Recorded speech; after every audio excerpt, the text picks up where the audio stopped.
Echa un vistazo a esta obra. Ahora a esta. Y ahora a esta. En este vídeo hablaremos de su autora, Artemisia Gentileschi, una de las mayores figuras femeninas en la pintura barroca.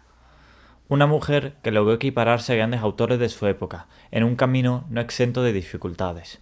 En este vídeo aprenderemos un poco más a fondo acerca de su historia, obras y el contexto en el que se desarrolló su talentoso arte. Artemisia Gentileschi nació en Italia, Roma, en el año 1593, casi a finales del siglo XVI. Fue criada en una familia de pintores. Su padre era nada más ni nada menos que el pintor barroco Orazio Gentileschi, sirviendo a Artemisia como modelo y principal influencia.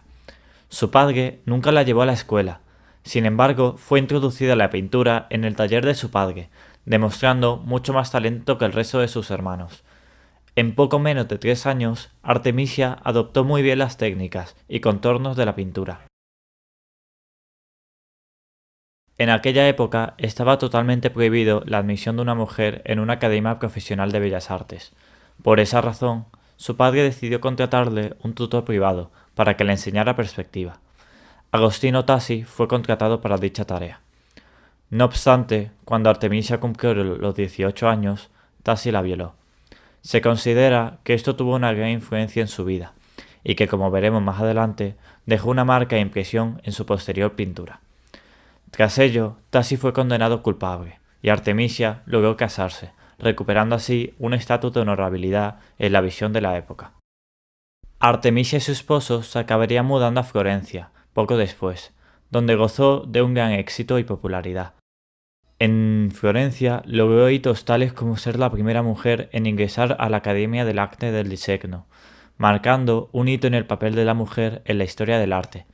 A pesar de ello y su notable éxito, su familia pasó por problemas económicos, que hicieron que en 1621 se trasladara, pasando una etapa en la que fue probando por distintas ciudades, tales como Roma, Venecia o Nápoles. Finalmente, tras trabajar personalmente en Londres, bajo el patrocinio de Carlos I de Inglaterra, regresó a Nápoles, donde vivió hasta su muerte.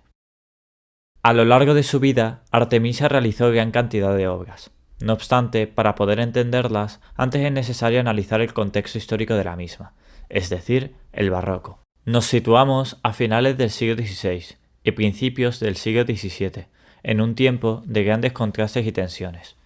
Fue una época marcada por la contrarreforma a la Iglesia católica.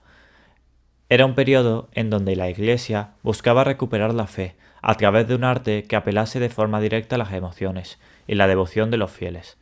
Por ello, vamos a observar un gran dramatismo. También va a destacar el empleo de la técnica del claroscuro, que consistía en el uso de grandes contrastes de luces y sombras para dar volumen y profundidad a las figuras, tal y como se ve en la imagen. Ahora bien, no podemos hablar de barroco sin hablar antes de este señor, Michelangelo Merisi da Caravaggio, o Caravaggio para simplificar. Este pintor fue una de las figuras más influyentes de ese movimiento. Destacó por su estilo revolucionario basado en un realismo crudo, mostrando a sus personajes en situaciones cotidianas y a menudo en momentos de intensa emoción o conflicto, permitiéndole capturas cargadas de energía y de drama. Este mismo movimiento se acabaría expandiendo a lo largo de todo el barroco, e incluso en la vida personal de Artemisia, puesto que su padre adoptó un estilo similar a este. Analicemos ahora sí algunas de sus obras más importantes. ¿Os acordáis de esta obra? Se trata de Susana y los viejos, una de las primeras obras de Artemisia. Veámosla ahora más a fondo. Fue una de las primeras pinturas de Artemisia, realizada cuando tenía únicamente 17 años. Se trata de una pintura al óleo sobre lienzo, que retrata el pasaje bíblico de la historia de Susana, una mujer de gran virtud que, en un momento de intimidad, es acosada por 2 ancianos que abusan de su posición de autoridad y confianza. Así, el tema es una advertencia sobre los peligros de la lujuria y la corrupción moral. No obstante, Artemisia, a diferencia de otros autores barrocos de la época, toma una perspectiva femenina de la situación, mostrando a Susana aterrada por los viejos que la acosan, en lugar de mostrarla coqueta o simplemente tímida como hicieron algunos otros. Veamos ahora su composición con más detalle. Susana ocupa el eje central, en la que se enfoca la narración visual. Se observa cómo la figura femenina es iluminada con especial cuidado, empleando la famosa técnica del claroscuro, con clara influencia del estilo de Caravaggio. Con su juego de luces, la obra logra transmitir la pureza y expresividad de Susana, mientras que los ancianos se quedan en una penumbra, acentuando su presencia amenazante y corrupta, marcando así un contraste entre inocencia y depravación. Cabe destacar la expresividad en la obra característico del barroco, especialmente en el rostro de Susana. Se le muestra con signos claros de temor, indignación y sobre todo resignación, casi como un grito silencioso contra la opresión. Con esta obra, Artemisia no solo logra representar la historia de Susana, sino que también denuncia, de forma sutil y poderosa, las injusticias que han marcado y aún marcan la experiencia de otras mujeres. Aquí observamos otra de sus obras más icónicas, Judith decapitando a Holofernes. En esta pintura, Artemisia representa con una intensidad y dramatismo excepcionales el momento en el que Judith decapita a Holofernes, un general enemigo. La obra es un grito de justicia y de venganza, en el que la figura de Judith se impone no solo por su fuerza física, sino por la determinación de liberarse de la opresión. La composición, el uso de colores intensos y la gestión de la luz logran transmitir una sensación de movimiento y violencia contenida, invitando al espectador a reflexionar sobre la lucha contra la injusticia. Cabe destacar, como a diferencia de otros autores, Artemisia no muestra a Judith como una mujer joven, ni vulnerable, ni débil, sino como una mujer fuerte, de mediana edad, concentrada y que sabe lo que hace, y que además es ayudada por una sirvienta cómplice.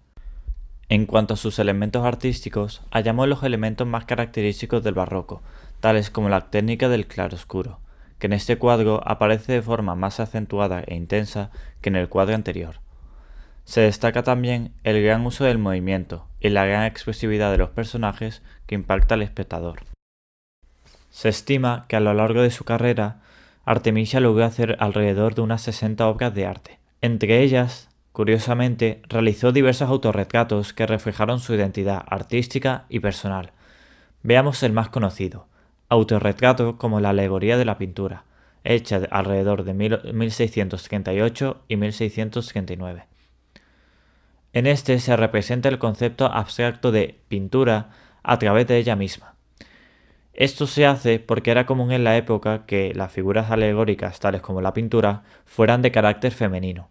Lo innovador en este caso es que se representara a ella misma, lo que ha causado controversia y diversas interpretaciones. Veamos su composición. En el cuadro se observa como la luz proviene claramente de la izquierda, pero la fuente no es visible y es inusualmente dura. El frente del cuerpo de Gentileschi está perfectamente iluminado, pero su espalda está oscurecida. En la frente y las mejillas, en el costado del cuello y el hombro izquierdo, una línea clara separa la luz de la oscuridad, una técnica de claroscuro que se usaba con frecuencia durante la era barroca, para agregar una sensación dramática. Con todos estos elementos observamos un empleo magistral de la luz, característico del barroco y también que va a posicionar a Artemisia con autores como el propio Caravaggio o su propio padre. También cabe destacar el uso del color. Mientras que la ropa más oscura y el fondo casi se mezclan, la piel pálida de la cara y el brazo derecho saltan inmediatamente. La cadena de oro cerca del cuello reluce, mientras que la cadena cerca del cofre, que termina en un colgante de máscara, muere lentamente en un marrón apagado. Sin lugar a dudas, Artemisia Gentileschi no solo ha dejado un legado pictórico impresionante, sino que también fue un artista de carácter fuerte y decidido, cualidades que se reflejan en cada una de sus obras y en diversos acontecimientos de su vida, tales como el juicio contra Tassin. A pesar de ello, durante gran parte de la historia, su figura quedó relegada y olvidada, hasta que se recobró en el siglo XIX. Incluso así, muchos acontecimientos de su vida han eclipsado el gran talento que demostró Artemisia en su tiempo, rompiendo los moldes tradicionales de la época. Su dominio del claroscuro, la expresividad de sus figuras y la crudeza con la que abordó temas dramáticos la convierten en una de las pinturas más intensas del barroco. Pero su arte no solo era técnica, sino una manifestación de su determinación y fuerza interior. Esta misma confianza es representada perfectamente a través de sus frases más icónicas. Encontrarás el alma del César en el cuerpo de una mujer. Así, Artemisia desafió las convenciones de su tiempo, dejó una marca imborrable en la historia del arte y demostró que su talento y carácter estaban a la altura de grandes maestros de su época.